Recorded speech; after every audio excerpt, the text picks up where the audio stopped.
Have you met personally with Alan Doss? No. You've never met with him? Yeah, we talked only on phone. Okay, what do you say to him when you talk to him? The first time I talked to him, it was in January when we were in Goma in a peace talks of this Amani process.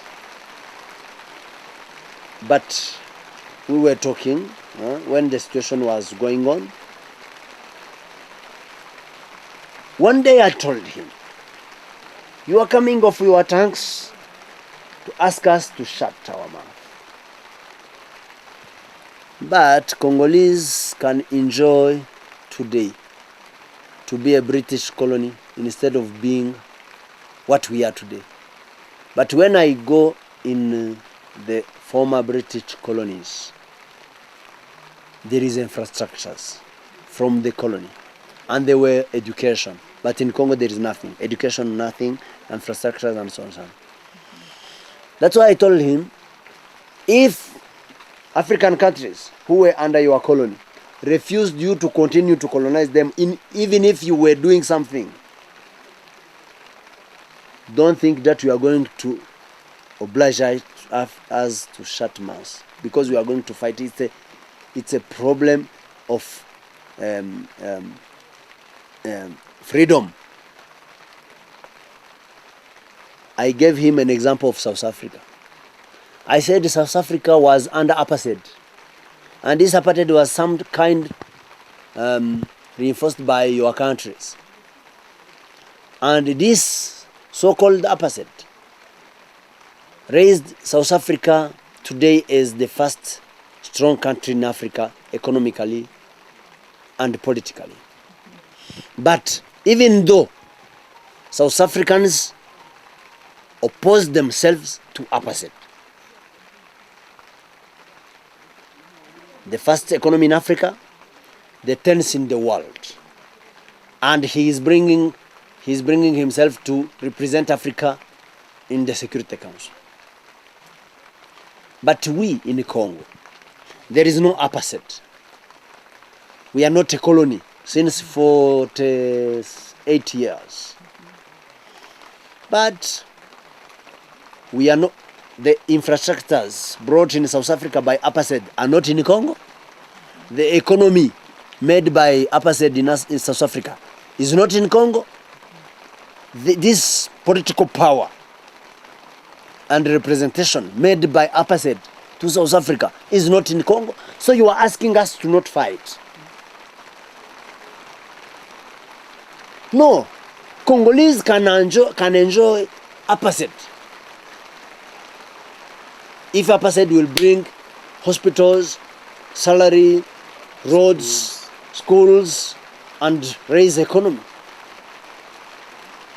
Our president is bad, and so bad comparing to apartheid, because he is robbing the country, he is destroying the country, he is destroying the people, he is destroying the economy and the minds, because there is no education when teachers are not paid. He is destroying the nature of Congolese. So you asked me to not fight.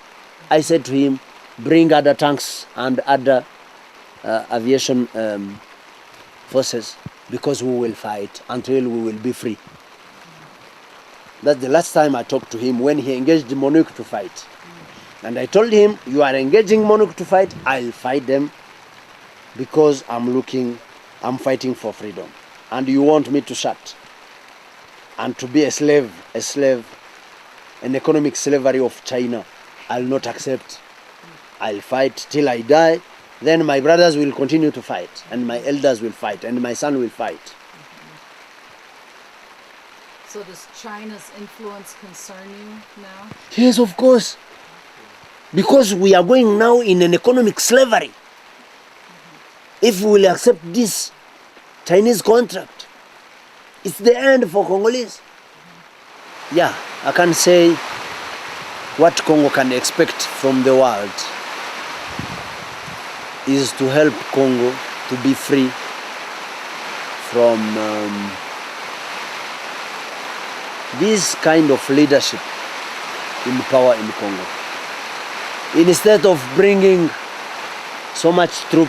We want to have well-trained and equipped soldiers in Congo. Instead of spending much money giving to MONUC, we want to have roads. Instead of bringing experts from elsewhere, we want well-trained leaders for Congo. If they want really to help Congo, please help us in training. Train leaders, train soldiers, and help Congolese leaders to have a vision for the country. And the country who will give it to Congo will be the one who loves Congo.